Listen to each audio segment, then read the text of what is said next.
अस्सलाम वालेकुम व्यूअर्स, क्या हाल चाल है? ठीक हो? तबीयत ठीक? उम्मीद है मेरे सारे व्यूअर ठीक हो सन। आज यह वलीमा माशाअल्लाह भाई सिकंदर अयूब साहब दा वलीमा है। 2 बजे व्यूअर वलीमा है ते 4 तो 5 बजे है बारात। माशाअल्लाह वलीमे दा सेटअप है फीमेल सेटअप सारा बनया पे। ता जरा मेल सेटअप है वो जगह ते है जरा तुम पिछला व्लॉग दिखा हो सी ना, जरा रात झूमर थी है ता मेल वाला जरा फंक्शन है सिस्टम है वो सारा उथे ही बनया पे। ए फिलहाल फीमेल वाला सेटअप की खड़े से इंच जगह होते हैं ताई घर ते बाहर शाय महल है छोटे छोटे बाल शाय मह घिंदे में, क्योंकि शादी जरी असल होनी है ना वो होनी ही ने बाल नाल है। ये सेटअप मेल वाला तभी ऐसी ठीक है फिट फाट हो मजे ना सेटिंग वेटिंग आते हैं ढागर बनी वधिया है। एक बार ए स्टेज दा निजाम है माशाल्लाह बहुत अच्छा करके बनाने खूबसूरत बनी खड़ी है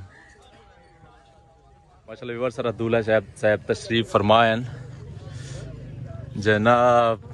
अस्सलाम वालेकुम। तबीयत ठीक खुश खैर न लागे वे ओ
जी जी एक कट कर गिनती